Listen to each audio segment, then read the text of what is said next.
নমস্কার। ঠাকুর শ্রী শ্রী রামকৃষ্ণ পরমহংসদেব এবং মা শারদার চরণে আমার সশ্রদ্ধ প্রণাম জানিয়ে ভিডিওটা শুরু করছি। বয়স যতই বাড়বে এই সংসারের জটিল কুটিল রূপটা আপনার চোখের সামনে ততই খুব স্পষ্টভাবে ফুটে উঠবে।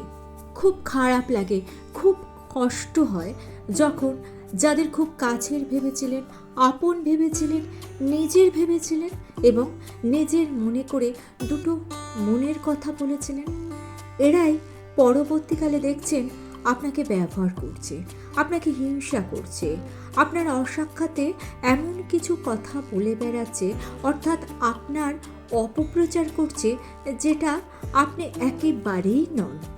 মনটা আপনার ভেঙে যাচ্ছে, কিন্তু একটু ভাবলেই বুঝতে পারবেন বাস্তবে এরা আপনার পরোক্ষে ভালোই করছে, কারণ আপনি তো ভুল মানুষকে বন্ধু ভেবেছিলেন। এরা আপনার বন্ধু তো নয়ই, বরং এরা শত্রুর থেকেও মারাত্মক, কারণ যাদের আপনি শত্রু বলে জানেন তাদের সম্পর্ক তো আপনি সচেতন থাকবেন, কিন্তু বন্ধুরূপী শত্রু এরাই কিন্তু বিষাক্ত।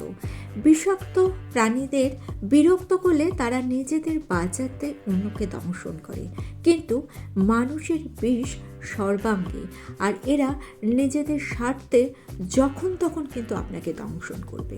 এটা কিন্তু আমার কথা নয়, স্বয়ং স্বামীজি এ কথা বলে গেছেন যে মানুষের থেকে বিষাক্ত প্রাণী আর পৃথিবীতে কোথাও নেই। তাই এই সংসারে যতই আপনি ক্ষত বিক্ষত হবেন ততই আপনার লাভ, ততই আপনার উন্নতি হবে। পাথর কেটে সুন্দর সুন্দর মূর্তি তৈরি করা যায় তখনই যখন পাথরের বুকে ছেনির আঘাত লাগে। লোহা গরম হয়ে যতক্ষণ না লাল হয়ে যাচ্ছে ততক্ষণ কিন্তু লোহার কোনো সামগ্রী তৈরি হয় না। আপনি যদি সূর্যের মতো উজ্জ্বল হতে চান তাহলে আপনাকে সূর্যের মতোই পুড়তে হবে। সমাজ সংসার যতই আপনাকে তাচ্ছিল্য করবে ততই আপনার নিজেকে প্রমাণ করার তাগিদ বেড়ে যাবে। পৃথিবীর ইতিহাস খুললে দেখা যায় প্রত্যেকটা মানুষের সফলতার পেছনে তাদের প্রধান অস্ত্র তাদের জেদ আর সৎ পথে পরিশ্রম। পরিশ্রম করার জন্য শক্তি লাগে।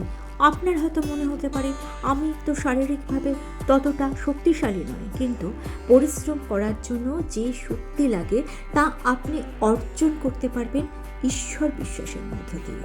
এই কথাটা কিন্তু বৈজ্ঞানিকভাবেও সত্যি, কারণ পজিটিভিটি মানে মনের পজিটিভিটি যে কোনো কাজ করার জন্য আপনাকে শক্তিশালী করে তুলতে পারে, আর ঈশ্বর হচ্ছেন পজিটিভিটির আধার। আর একটা জিনিস আপনি লক্ষ্য করবেন, আপনার অপমান, আপনার অবহেলা, আপনাকে করা তাচ্ছিল্য ক্রমশ আপনাকে ঈশ্বরের প্রতি আকর্ষিত করে তুলবে, কারণ মানুষের আসল রূপ, মানুষের জটিল রূপ, জটিল হৃদয় আপনি আস্তে আস্তে জেনে ফেলেছেন। একমাত্র ঈশ্বরই আছেন যিনি আপনার সঙ্গে কোনো প্রতারণা করেন না। আপনার বিশ্বাসভঙ্গ কিন্তু ঈশ্বর করেন না, করেন মানুষ। আপনার পেছনে ঈশ্বর আপনার সমালোচনা করেন না, করে মানুষ। ঈশ্বর আপনাকে কখনো তাচ্ছিল্য করেন না, আপনাকে তাচ্ছিল্য করে এই সমাজের মানুষগুলো, আপনার কাছের মানুষগুলো। আর ঈশ্বরের প্রতি সমর্পণই দেবে আপনাকে অপার শক্তি, যে শক্তি আপনাকে ক্রমশ পরিশ্রমী করে তুলবে। সংসারের যন্ত্রণায় যত আপনি দগ্ধ হবেন ততই ঈশ্বরের প্রতি ভালোবাসা তীব্র থেকে তীব্রতর হয়ে উঠবে, বাড়বে তার প্রতি ভরসা আর বিশ্বাস। আপনি যাদেরকে খুব কাছের বলে ভেবেছেন, সময় আসলে দেখবেন তারা আসলে কেউই আপনার কাছের নয়। এই সমাজের মানুষগুলোর ব্যবহার আপনাকে এতটাই আঘাত দেয় যে তখন আপনি ভাববেন সত্যি ভগবান ছাড়া তো আপন কেউ নেই। আপনি এই কথাটা রিয়েলাইজ করবেন, এটাই জীবনের নিয়ম। যত তাড়াতাড়ি এই কঠিন সত্যিটা আপনি রিয়েলাইজ করতে পারবেন ততই আপনার পক্ষে মঙ্গল। আমরা তো সাধারণ মানুষ, সংসার জীবনযাপন করে স্বয়ং মা ভগবতী, মা শারদাকেও এই একই যন্ত্রণা সহ্য করতে হয়েছিল। আমাদের অনেক সময় মনে হতে পারে যে উনি তো স্বয়ং জগৎজননী ছিলেন, ওনার আর দুঃখ কষ্ট কী, কিন্তু উনি অবতার রূপে এই পৃথিবীতে আবির্ভূত হয়েছিলেন আমাদের বাস্তবটা বোঝাতে।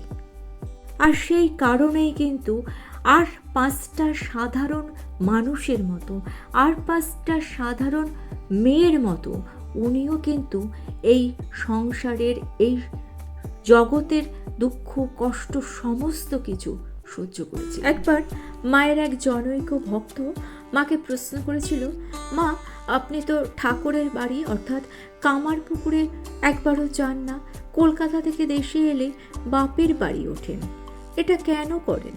মা হেসে বলেছিলেন, তাই নয় বাবা, ঠাকুরের বাড়ি কি ভুলতে পারি? তবে ঠাকুর এখন স্থূলদেহ ত্যাগ করেছেন, গেলে বড়ই কষ্ট হয়, তাই যাই না।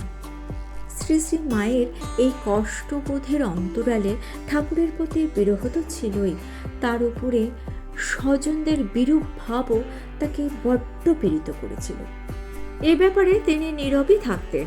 তবে একবার এক জনৈক সেবককে বলেছিলেন, ঠাকুর চলে যাওয়ার পর কিছুদিন ঘুরে ফিরে যখন কামারপুকুরে গিয়ে আছি, আত্মীয়রা যেন উপেক্ষার ভাব দেখাতে লাগলো। আর গায়ের লোকেদের নানান রকম কথা শুনে আমার মা আমাকে এখান থেকে জয়রামবাটিতে নিয়ে গিয়েছিলেন।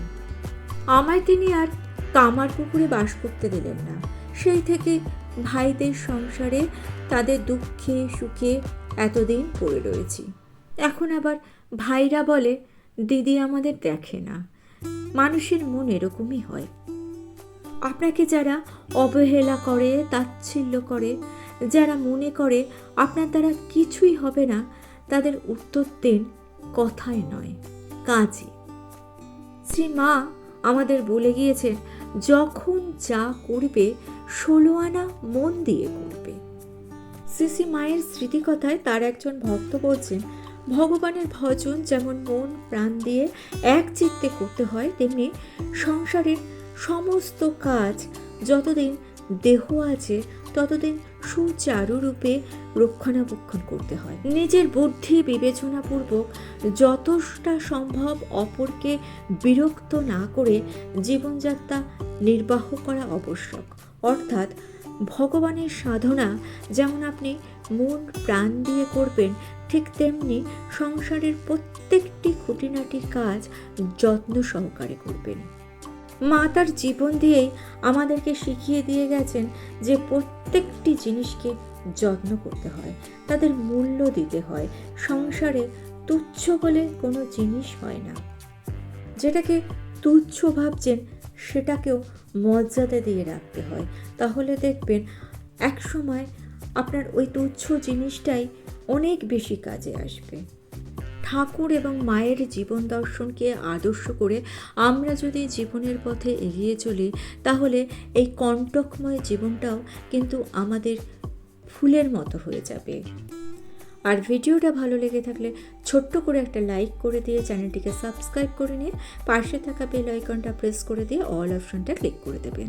তাহলে যখনই নতুন কোনো ভিডিও আপলোড করব তার নোটিফিকেশন আপনাদের কাছে পৌঁছে যাবে। ঠাকুর এবং মায়ের চরণে প্রণাম জানিয়ে আজকে এই পর্যন্ত। Thanks for watching.